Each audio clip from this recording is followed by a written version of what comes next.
Hello नमस्कार दोस्तों, कैसे हो आप सभी। एक बार फिर से हमारे यूट्यूब चैनल पे आपका बहुत बहुत स्वागत है। तो आज हम करेंगे राजस्थान पुलिस के पार्ट बी का साइंस का टेस्ट नंबर 4। इससे पहले 3 हो गए हैं, नहीं देखे हैं तो देख लीजिए। और 9:30 बजे पार्ट सी हम करते हैं डेली लाइव टेस्ट। तो 2 दिन से हम लाइव टेस्ट नहीं कर पाए रहते, एक्चुअल में कज़न की शादी थी, सो आज से फिर से हम कंटिन्यू शुरू करेंगे।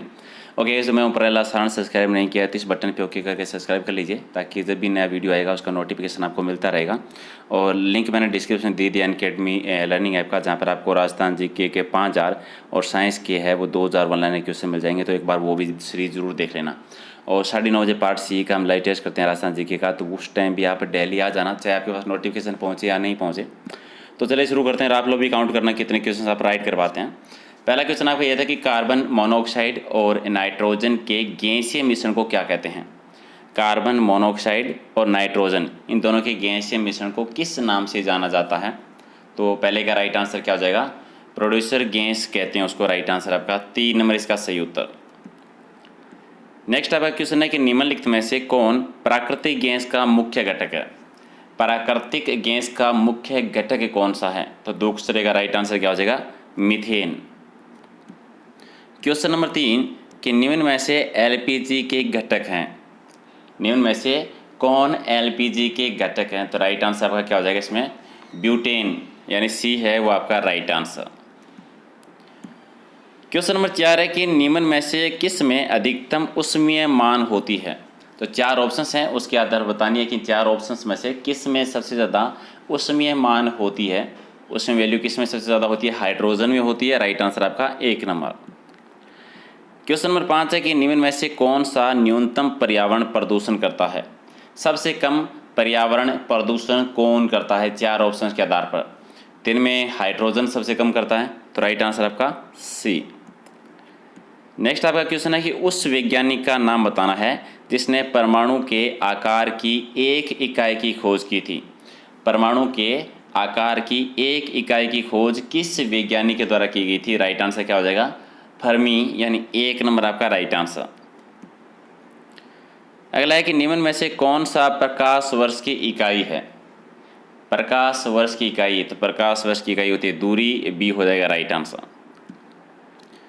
क्वेश्चन नंबर 8 कि निम्न में से कौन सा कारक एक ऑप्टिकल इल्यूजन के बारे में सही है जो वायुमंडलीय गर्म हवा की एक परत से अपवर्तन या दूर की वस्तुओं का प्रतिबिंब खोजती है।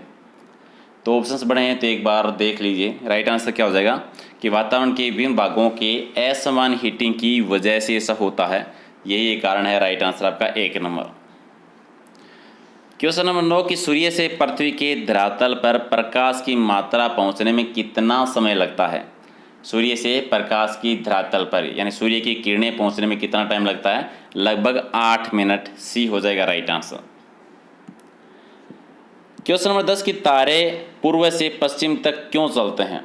तारे पूर्व से पश्चिम तक क्यों चलते हैं, क्योंकि हमारी पृथ्वी जो है वो किस दिशा में घूमती है, पश्चिम से पूर्व की ओर घूमती है, इसी वजह से right answer C. Question number 11 कि विटामिन शब्द का सबसे पहले 1911 में किसने प्रयोग किया था। विटामिन शब्द का प्रयोग सबसे पहले किसने किया था, कब, 1911 में। और ये किया था सी फंक ने सबसे पहली बार 1911 में। 1 number right answer. Question number 12 कि निम्न में से कौन से विटामिन जल में घुलनशील है। जल में घुलनशील विटामिन कौन कौन से हैं। तो जल में बी और सी घुलते हैं, right answer D. Question number 13 कि विटामिन के बारे में कथन दे रखे हैं, उन्हें बताना कि कौन सा सही है। विटामिन के बारे में बताना है। पहला कि विटामिन के संश्लेषण मानव शरीर की कोशिकाओं के द्वारा होता है, आपका गलत है। दूसरा, विटामिन का संश्लेषण मानव शरीर की कोशिकाओं के द्वारा नहीं होता है, तो बी आपका सही है। मानव शरीर को विटामिन की प्राप्ति विटामिन युक्त खाद्य पदार्थों के सेवन से होती है, ये भी सी है। तो बी और सी हो जाएगा राइट आंसर आपका डी। क्वेश्चन नंबर 14 कि निम्नलिखित में से कौन से विटामिन वसा में घुलनशील है। बी और सी जल का देखा था, तो इनको छोड़ के बाकी के जो ए, डी, ई और के जो है ये वसा में घुलनशील है। राइट आंसर आपका डी हो जाएगा।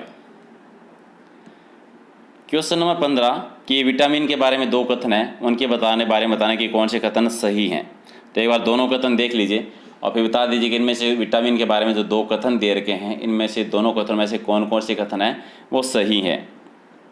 पहला कि विटामिन की कमी के कारण मानव शरीर में अनेक रोग हो जाते हैं, ये भी सही है। और विटामिन मानव शरीर की विभिन्न उपचारात्मक क्रियाओं को नियंत्रित करते हैं, ये भी सही है। दोनों ही हैं तो ए और बी दोनों, यानी सी हो जाएगा आपका राइट आंसर। ओके, चलिए अगला क्वेश्चन देखिए। नेक्स्ट हमारा क्वेश्चन है कि शरीर की सबसे बड़ी ग्रंथि कौन सी है। शरीर की सबसे बड़ी ग्रंथि कौन सी है, इसमें यकृत है, राइट आंसर आपका सी। अगला है कि मनुष्य में मादा जनन अंग से किस हार्मोन का स्राव होता है। मनुष्य में मादा जनन अंग से किस हार्मोन का स्राव होता है। एस्ट्रोजन भी होता है, प्रोजेस्टेरोन भी होता है, रिलैक्सिन भी होता है, सारे होते हैं, तो डी आपका राइट आंसर। 18 है कि मनुष्य में ऐच्छिक गतिविधियों का नियंत्रण किसके द्वारा होता है। ऐच्छिक गतिविधियों का नियंत्रण ये सेरिब्रम के द्वारा होता है, राइट आंसर आपका 1 नंबर। क्वेश्चन नंबर 19 कि शरीर का तापक्रम कहाँ नियंत्रित होता है। शरीर का तापक्रम कहाँ पर कंट्रोल होता है। राइट आंसर क्या हो जाएगा, हाइपोथैलेमस में, यानी राइट आंसर आपका सी हो जाएगा, सही उत्तर। अगला है कि अमीबा में भोजन का अंतर्ग्रहण किसके द्वारा होता है। अमीबा में भोजन का अंतर्ग्रहण किसके द्वारा होता है। राइट आंसर क्या हो जाएगा, कूटपाद, यानी 1 नंबर आपका सही आंसर। अगला है कि निम्न में से कौन सा एंजाइम लार में पाया जाता है। लार में कौन सा एंजाइम पाया जाता है, तो टाइलिन होता है, लार में पाया जाता है, राइट आंसर आपका सी। क्वेश्चन नंबर 22 कि वह प्रक्रिया जिसके द्वारा मनुष्य श्वास ग्रहण करता है तथा छोड़ता है, उस प्रक्रिया को क्या कहा जाता है। श्वासोच्छ्वास के नाम से, यानी बी आपका राइट आंसर। चलिए क्वेश्चन नंबर 23 कि ऊर्जा उत्पादन के लिए कोशिका प्राय किसका उपयोग करती है। ऊर्जा उत्पादन के लिए कोशिका किसका उपयोग करती है, ग्लूकोज का, यानी बी आपका राइट आंसर। और क्वेश्चन नंबर 24 कि किस अभिक्रिया के